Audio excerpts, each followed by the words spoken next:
नमस्कार, आप देख रहे हैं प्राइम न्यूज और मैं हूं आपके साथ आलोक शुक्ला। यूपी प्राइम में आप सबका स्वागत है। उत्तर प्रदेश में बीजेपी 2022 में होने वाले विधानसभा चुनाव से पहले संगठन को मजबूत करने में जुटी है। इसी कवायद में पार्टी के राष्ट्रीय संगठन महामंत्री बीएल संतोष और राष्ट्रीय उपाध्यक्ष और प्रदेश प्रभारी राधा मोहन सिंह ने 2 दिन लखनऊ में बिताए। इस दौरान उन्होंने सरकार और संगठन की कमजोरी और मजबूती को समझने की कोशिश की है। बीएल संतोष ने पहले दिन प्रदेश प्रभारी राधा मोहन सिंह, प्रदेश अध्यक्ष स्वतंत्र देव सिंह, संगठन महामंत्री सुनील बंसल के साथ 6 क्षेत्रों में अध्यक्ष और प्रदेश महामंत्री के साथ बैठक की। दूसरे दिन सरकार के मंत्रियों से 1-to-1 मुलाकात की। बताया जा रहा है कि सरकार के कुछ मंत्रियों से बीएल संतोष खुद मिलना चाहते थे, जबकि कुछ मंत्रियों ने पहले से ही उनसे मिलने का वक्त मांग लिया था। हमारे सब वरिष्ठ लोग हैं, उनका मार्गदर्शन मिला। सेवा ही संगठन, उसके तहत हमें क्या काम करना चाहिए और क्या अभी कोविड को लेकर जिस तरह की चीज़ें हुई हैं उसको लेकर और आगे कैसे उनको बढ़ना है और प्रदेश की जनता और संगठन और सरकार की चीज़ों को आगे लेकर बढ़ना है, ताकि प्रदेश की 23 करोड़ जनता की कैसे और सेवा की जाए।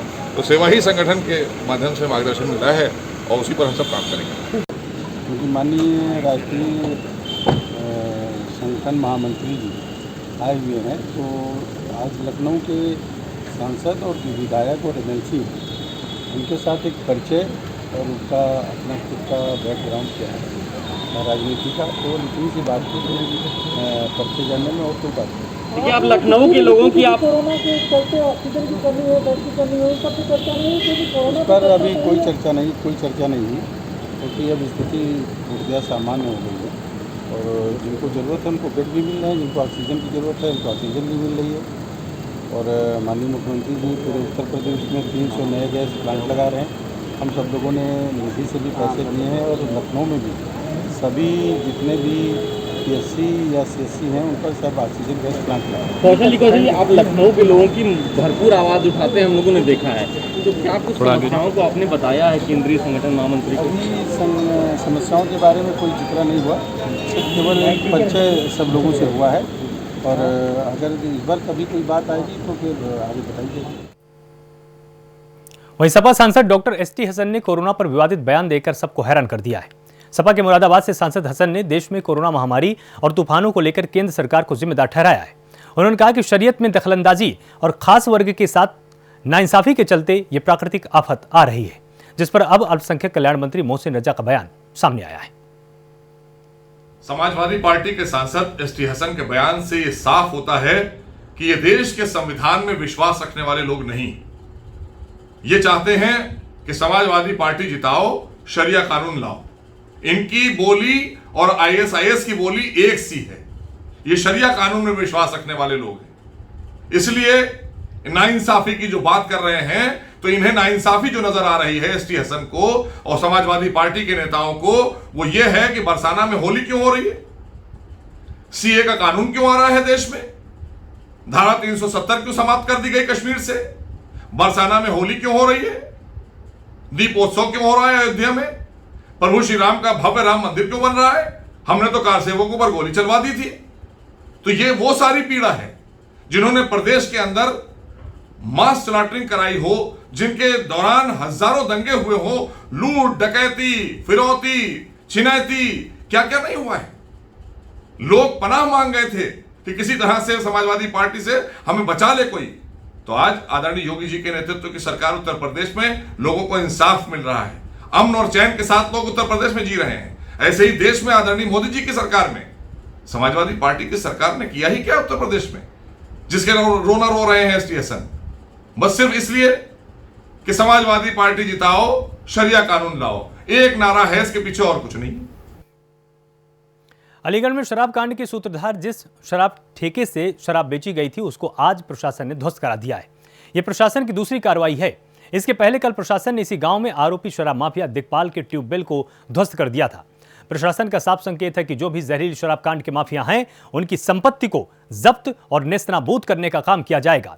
एसडीएम रंजीत सिंह ने बताया कि इसी शराब के ठेके से जहरीली शराब की बिक्री हुई थी। इसमें कई लोगों की मौत भी हुई है।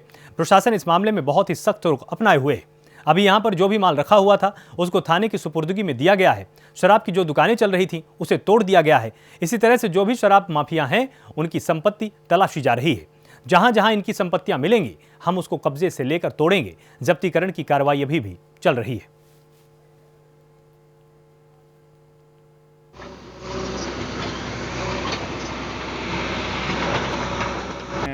इसी शराब के ठेके से जहरीली शराब की बिक्री हुई थी, जिसमें से कई लोगों की मौत हुई है। प्रशासन इस मामले में बहुत ही सख्त रुख अपनाए हुए है। अभी जो भी यहाँ पर माल रखा हुआ था उसको हम लोगों ने थाने के सुपुर्द में दिया, और इस जो शराब का जो दुकान चल रहा था इसको भी हम लोगों ने तोड़ दिया है। और इसी तरह से जो भी ये शराब माफिया हैं, इनकी संपत्तियों की तलाश हम कर रहे हैं, और जहाँ जहाँ इनकी संपत्तियाँ मिलेंगी हम उसको कब्जे में लेकर के उसको तोड़ेंगे। नोएडा पुलिस ने एक फर्जी कॉल सेंटर का पर्दाफाश कर दिया है। बता दें कि इस कॉल सेंटर में फर्जी तरीके से सरकारी कर्मचारियों के साथ धोखाधड़ी का काम किया जाता है।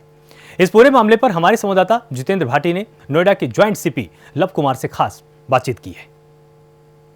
सर मौजूद हैं ज्वाइंट सीपी लव कुमार, इनसे बात करेंगे। सर, फर्जी कॉल सेंटर पकड़ा गया है, लाखों रुपए की रकम भी मिली है, कौन लोग हैं, क्या था पूरा? देखिए, ये एक फर्जी कॉल सेंटर पकड़ा गया है आइथम टावर सेक्टर 62 में, और एक फर्जी कॉल एक्सचेंजर कुछ दिन पहले हम लोगों ने पकड़े थे। उसी इन्वेस्टिगेशन के क्रम में जब हमारी टीम सबूतों की छानबीन में जुटी थी, तो ये संज्ञान में आया कि एक और ऐसी जगह है, एक और कॉल सेंटर है जो पुराने वाले केस का मुख्य अभियुक्त है उवैस आलम, उसी के नाम से रजिस्टर्ड है। जब उस इन्वेस्टिगेशन को हम लोगों ने आगे बढ़ाया तो पता लगा वहाँ पर भी ये एक फर्जी कॉल सेंटर चला रहे थे, जहाँ पर ये लोग विदेशों में बैठे नागरिकों को ठग रहे थे। और मुख्यतः जो अभी इनका मोडस ऑपरेंडी है, उसमें ये इनकम टैक्स डिपार्टमेंट का एजेंट बता के और उनको गुमराह करके इतना डरा देते थे कि जैसे इनकम टैक्स डिपार्टमेंट उनके खिलाफ कोई कार्रवाई करने वाला है। तो इनके झांसे में आकर जो लोग प्रभावित हो जाते थे, वो इनको गिफ्ट कार्ड के माध्यम से वहाँ देश की करेंसी में पैसे प्राप्त करते थे। और इनका एक और अभियुक्त है जो उसको इंडियन करेंसी में कन्वर्ट करके कैश के रूप में अपना कमीशन काट के इनको देता था। 58 की टीम ने ये खुलासा किया है, फर्जी कॉल सेंटर को पकड़ा है, क्या इस टीम को पुरस्कृत भी किया जाएगा? जी बिल्कुल, इस टीम ने बहुत मेहनत करके इस पूरे कॉल सेंटर का खुलासा किया है, और इसके पहले भी जो कॉल एक्सचेंजर का खुलासा किया था। तो पुलिस टीम को 50,000 रुपये की धनराशि से पुरस्कृत किया जाएगा, और आगे भी इस इन्वेस्टिगेशन में हम हो सकता है और बहुत सारे तथ्य नए समावेश हों। तो पूरी टीम जो इसमें कार्यरत थी वो धन्यवाद की पात्र है, और बहुत मेहनत से उन लोगों ने इस केस को वर्कआउट किया। क्योंकि सर आप पहले एक बड़े नाम से जाने जाते हैं लव कुमार, और बड़े केसेस खोले हैं आपने, इस केस को कितना मान रहे हैं? क्योंकि लाखों रुपए की धनराशि मिली है, तमाम इक्विपमेंट मिले हैं, और ये नेक्सस जो है काफ़ी बड़ा माना जा रहा है।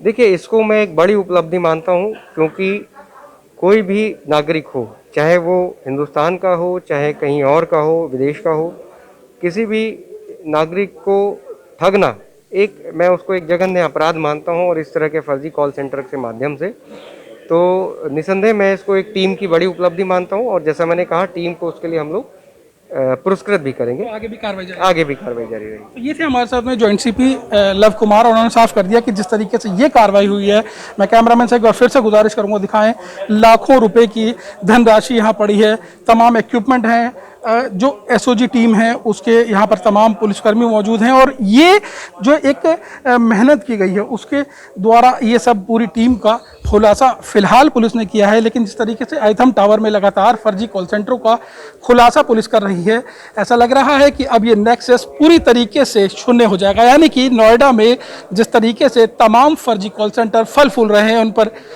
तुरंत प्रतिबंध लगेगा। नोएडा से जितेंद्र भाटी, प्राइम न्यूज। वहीं उत्तर प्रदेश में पिछले 24 घंटे में कोरोना वायरस संक्रमण के 1514 नए मामले सामने आए। इस दौरान 4,939 लोग ठीक भी हुए। ऐसे में सक्रिय मामलों की संख्या घटकर 28,694 रह गई है। हालांकि 115 कोविड मरीजों की मृत्यु भी हुई है। राज्य में रिकवरी रेट 97.1% हो चुका है। आज उत्तर प्रदेश ने एक रिकॉर्ड कायम किया है। पूरे देश में 5 करोड़ टेस्ट करने वाला जो है वो पहला राज्य बना है, और ये भी जानकारी की बात है कि जो नेक्स्ट हैं वो कम से कम 1.5 करोड़ कम है उत्तर प्रदेश सरकार के टेस्ट से। ये जो पूरी स्थिति सामने आ रही है वो माननीय मुख्यमंत्री जी के निर्देशन में और उनके नेतृत्व में और उनके जो निरीक्षण में ये साथ ये जो अग्रेसिव ट्रेस, टेस्ट और ट्रीट की जो नीति एक अपनाई गई है और उस पे बड़ी तेजी से जो काम चल रहा है, उसी का परिणाम है कि 90,000 गाँव में, 90,000 से ज़्यादा गाँव में हमारी निगरानी समितियां ट्रेस कर रही हैं। अर्बन एरिया में जो शहरी क्षेत्र हैं उनमें अलग से ट्रेस हो रही हैं।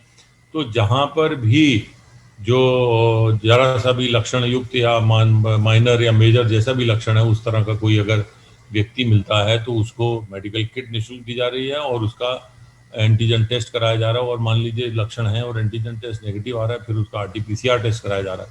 तो ये एक अग्रेसिव टेस्टिंग जो हो रही है, टेस्टिंग भी आज लगभग 3,31,511 टेस्ट हुए हैं। तो प्रतिदिन ये 3 लाख, 3.5 लाख के आसपास जो टेस्ट प्रतिदिन हो रहे हैं, ये भी देश में सबसे ज़्यादा हैं। और सबसे अग्रेसिवली जो ये टेस्टिंग हो रही है, इस टेस्टिंग का ही परिणाम है कि पूरी जो हमारी नीति है ट्रेस, टेस्ट और ट्रीट, और उसके साथ साथ जो एक इनोवेशन, एक अभिनव प्रयोग माननीय मुख्यमंत्री जी ने किया है कि जो है पार्शियल कोरोना कर्फ्यू, जो कोरोना कर्फ्यू लगाया है वो आंशिक है। आंशिक का मतलब कि उद्योग चल रहे हैं, आवश्यक वस्तुएं चल रही हैं, गेहूं किसानों से खरीदा जा रहा है, गन्ना मिलें चल रही हैं, जो किसानों से संबंधित दुकानें हैं वो चल रही हैं। तो ये एक मूल उद्देश्य था कि जो आवागमन बहुत ज़्यादा हो रहा है, जो बहुत ज़्यादा इकट्ठा हो रहा है, जो कहीं पर कांग्रेशन हो रहे हैं, वो उनको नियंत्रित किया जाए। और उसी का परिणाम है कि उत्तर प्रदेश ने पिछले 25 दिनों में जो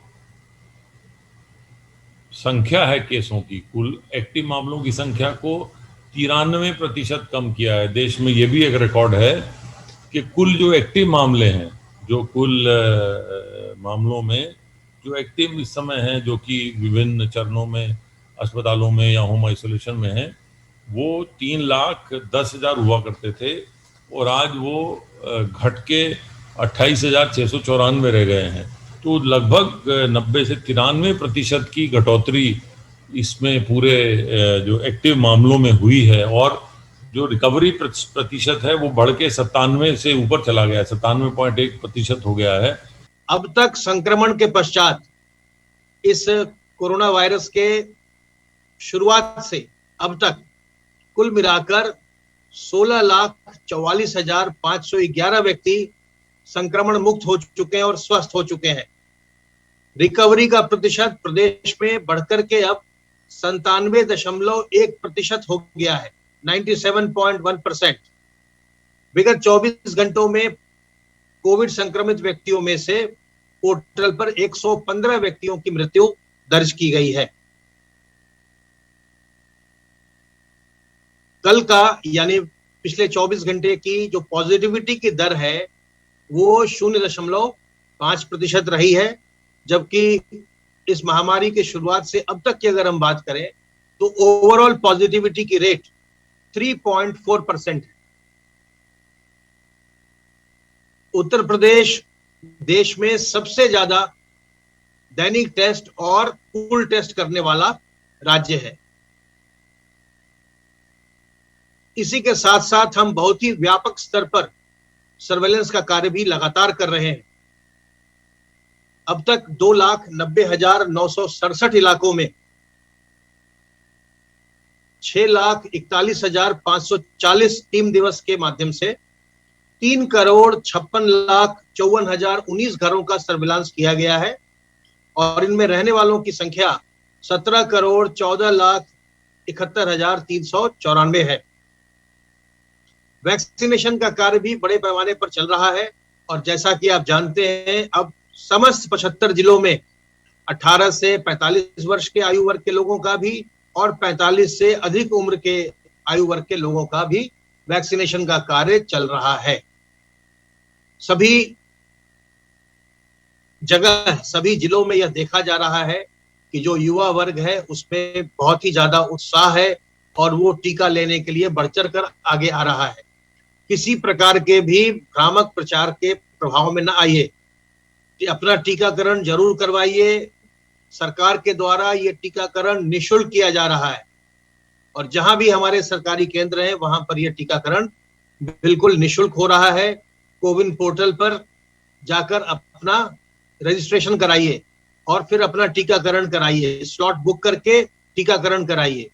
जो लोग ग्रामीण क्षेत्र में हैं, जिनके पास स्मार्टफोन न हो, वो लोग अपने क्षेत्र की आशा या एएनएम से अनुरोध कर सकते हैं, वो उनके टीकाकरण के लिए पंजीयन कराने में सुविधा, वो आपको सहायता करेंगी।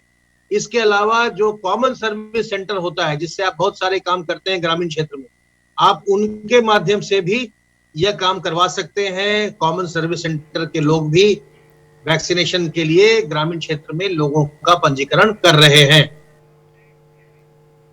वहीं गोंडा में खाना बनाते समय एक सिलेंडर में अचानक विस्फोट हो गया। यह विस्फोट इतना भीषण था कि पूरा मकान ढह गया और हादसे में 8 लोगों की दर्दनाक मौत हो गई। वहीं पूरे मामले पर हमारे संवाददाता विपिन सिंह ने समाज कल्याण मंत्री रमापति शास्त्री, जिलाधिकारी मार्कंडेय शाही और जिले के एसपी संतोष कुमार मिश्रा से बातचीत की है। समाज कल्याण मंत्री रमापति शास्त्री सर, आज मुझे थाना क्षेत्र में एक ब्लास्ट हुआ जिसमें 8 लोगों की मौतें हो गई हैं, 7 लोग गंभीर रूप से घायल हैं। सर वहाँ गए थे, मौके पर पहुंचकर वहाँ पर निरीक्षण किया। आइए जानते हैं क्या राहत सामग्री उन लोगों को दी गई, किस तरह से उनका स्वास्थ्य व्यवस्था किया गया है, आइए जानते हैं। ब्लास्ट हुआ है, आप गए थे वहाँ पर, क्या देखा आपने, किस तरह से वहाँ की व्यवस्था की गई? सर जो घटना हुई वो तो दुर्भाग्यपूर्ण है। इसी कारण से मकान ढह गया है और ढह जाने के बाद में उसमें 15 लोग आए गए, जिसमें 8 की मृत्यु हो गई और 7 अस्पताल में भर्ती हैं। वो अभी तक तो देखने में लगता है कि वो गंभीर चोट से बाहर हैं। और उसमें पारिवारिक लाभ योजना के अंतर्गत 30,000 की व्यवस्था की गई है। कृषक दुर्घटना बीमा योजना के अंतर्गत 5 लाख की धनराशि की व्यवस्था की जाएगी। माननीय मुख्यमंत्री आवास और शौचालय में इसके लिए भी व्यवस्था कर रहे हैं। और जो कुछ लोग बच गए हैं, जो नहीं व्यवस्था हो पा रही है, उनको माननीय मुख्यमंत्री विवेकाधीन कोष से माननीय जिलाधिकारी और हम लोगों के द्वारा संस्था की जाएगी और सब व्यवस्था हो जाएगी। दुर्भाग्य से है कि एक ही परिवार के 8 लोग मर गए हैं और लेकिन 7 लोग जो अस्पताल में हैं, उनमें बच्चे भी हैं, वो अभी तक गंभीर रूप से बाहर हैं। तो लगता है भगवान कृपा होगी, बच जाएंगे। बात करने के लिए जिले के जिलाधिकारी मार्कंडेय शाही सर भी मौजूद हैं। हम उनसे भी जानेंगे कि किस तरह से जो घायल हैं उनको स्वास्थ्य व्यवस्थाएं मुहैया कराई जा रही हैं, आइए जानते हैं। सर जो घायल हैं, ग्राम कुकरी का एक मजरा है भठेरपुरवा, ये थाना वजीरगंज तहसील तरफगंज के अंतर्गत आता है। वहाँ पे नूरुल हसन के परिवार के लोग रहते थे, संयुक्त परिवार था और उस परिवार में घटना के दिन 15 सदस्य थे। रात को लगभग 10:30 बजे सिलेंडर ब्लास्ट हो जाने के कारण से छत गिर गई और परिणामतः उसमें वहाँ पर इसमें सभी लोग प्रभावित हुए और जिसमें 7 लोगों को रेस्क्यू करने के बाद उनको चिकित्सकीय सुविधा के लिए पहले जिला अस्पताल, पहले प्राथमिक स्वास्थ्य केंद्र, सामुदायिक स्वास्थ्य केंद्र के बाद से उनको जिला अस्पताल भेजा गया। डॉक्टर्स की टीम लगाई दी गई है और सीएमओ और सीएमएस ये खुद अपनी देख रेख में उनका इलाज कर रहे हैं और वर्तमान में उनकी हालत खतरे के बाहर बताई जा रही है। लेकिन दुर्भाग्यवश उसमें मलबे में शुरू में 500 बरामद हुए थे, बाद में और जब उसमें मलबा हटाया गया तो 2 और 100 बरामद हुए। 7 लोगों की तत्काल मृत्यु हो गई थी और एक व्यक्ति इलाज के दौरान इसमें उसकी डेथ हो गई। इस प्रकार से इस दुखद घटना में 8 व्यक्ति एक ही परिवार के ये असमय काल के गाल में समा गए और जो 7 व्यक्ति बचे हुए हैं उनको हम पूरी तरह से चिकित्सकीय सुविधा उपलब्ध करा करके उनको बचाने की हर संभव कोशिश कर रहे हैं। जैसा कि सर ने बताया कि जो घायल हैं उनको बेहतर स्वास्थ्य व्यवस्था आदेश कर दिया जा रहा है। हमारे साथ जिले के एसपी संतोष कुमार मिश्रा सर जी हैं, हम उनसे भी बात करेंगे, जानेंगे कि कुछ रात्रि में थाना वजीरगंज क्षेत्र अंतर्गत टिकरी जो क्षेत्र है वहाँ पे 112 पे सूचना ये प्राप्त हुई थी कि एक सिलेंडर ब्लास्ट के बाद मकान गिर गया, उसके नीचे अंदर लोग दबे हुए हैं। इसी सूचना पे मैं स्वयं पहुंचा था, राही सर पहुंचे थे और जेसीबीज वगैरह लगा के राहत बचाव कार्य वहाँ पे करवाया गया, रेस्क्यू ऑपरेशन चलाया गया और इसमें जो है 7 लोगों को सकुशल बचा लिया गया एवं 8 लोगों की दुखद इसमें मृत्यु हुई। अब इसमें जो बाकी हमारी एक्सपर्ट्स टीम है, फॉरेंसिक टीम है, बॉम्ब डिस्पोजल स्क्वाड टीम है, उनको भी बुला के जो बाकी जो वहाँ पे मौका मुआयना करा के चेकिंग करवाई जा रही है और बाकी जो जांच रिपोर्ट है वो जैसे आएगी उसी जैसा कि एसपी साहब ने बताया कि वहाँ पे जो तथ्य सामने आए हैं वो ब्लास्ट से ही बताए जा रहे हैं, ऐसी कोई प्रकार का फैक्ट्री वहाँ पे नहीं पाई गई है। अब चूंकि वो जांच का विषय है, जांच करने के बाद क्लियर होगा। गोला से प्राइम न्यूज के लिए विपिन सिंह।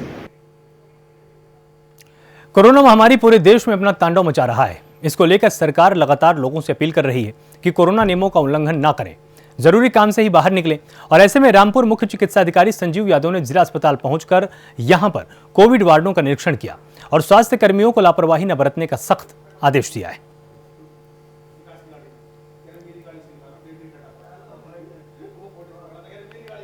विशेष रूप से इस दृष्टिकोण से आज जिला चिकित्सालय का निरीक्षण किया गया कि जो तीसरी लहर संभावित है उसकी तैयारियां हुई, तो मुख्यमंत्री जी ने माननीय मुख्यमंत्री जी ने जो निर्देश दिए हैं कि सभी जो है जिला स्तर पर बच्चों के लिए खास तौर पर तैयारियां कर ली जाएं।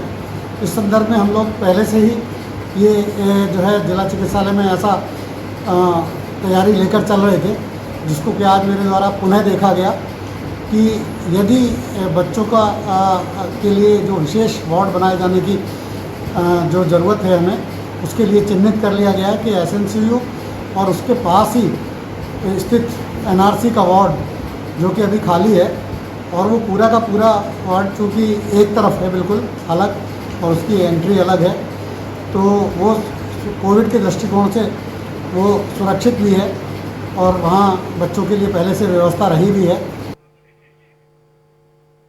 बुलंदशहर में बुजुर्ग की हत्या पर संज्ञान लेते हुए सब इंस्पेक्टर शैलेंद्र सिंह जादौन को निलंबित किया गया है और 2 सिपाहियों को भी लाइन हाजिर किया गया। दरअसल पीड़ित पक्ष ने खानपुर पुलिस पर लापरवाही के आरोप लगाए थे। प्राइम न्यूज ने इस खबर को प्रमुखता से दिखाया था, जिसके बाद एसएसपी संतोष कुमार सिंह ने घटना की बारीकी से जांच के आदेश दिए। दरअसल पूरा मामला बुलंदशहर के नंगला आलमपुर का है, जहां जमीनी विवाद में 2 पक्षों की मारपीट हुई, जिसमें बुजुर्ग की चाकू से गोद कर हत्या कर दी गई थी और 6 लोग गंभीर रूप से इस पूरे घटनाक्रम में घायल हुए थे।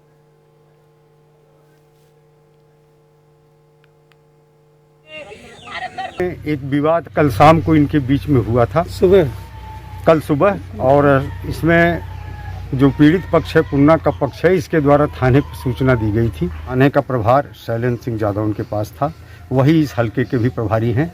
उनके स्तर से कोई अपेक्षित कार्रवाई नहीं की गई, रुचि नहीं ली गई, जिसकी वजह से ये घटना आज घटित हुई। इस संबंध में शैलेंद्र सिंह जादव उनको तत्काल प्रभाव से निलंबित कर दिया गया है। हलके के जो 2 सिपाही हैं उन्हें लाइन हाजिर कर दिया गया है और इस पूरे प्रकरण की एक प्रारंभिक जांच कराई जा रही है कि थाना प्रभारी रात को वापस आए थे अवकाश से, आने के बाद उनके द्वारा कोई जानकारी की गई या नहीं की गई, इस संबंध में गंभीर प्रारंभिक जांच कराई जा रही है। सुल्तानपुर पुलिस ने एक हत्या का खुलासा करते हुए 2 आरोपियों को गिरफ्तार किया और बता दें कि सुल्तानपुर के परशुराम 54वां गांव में प्रेम प्रसंग के चलते 5 बच्चों की मां ने अपने ही पति की हत्या करवा दी थी। इसका खुलासा करते हुए पुलिस ने आरोपी महिला और उसके प्रेमी को गिरफ्तार किया है और जेल भेजा है।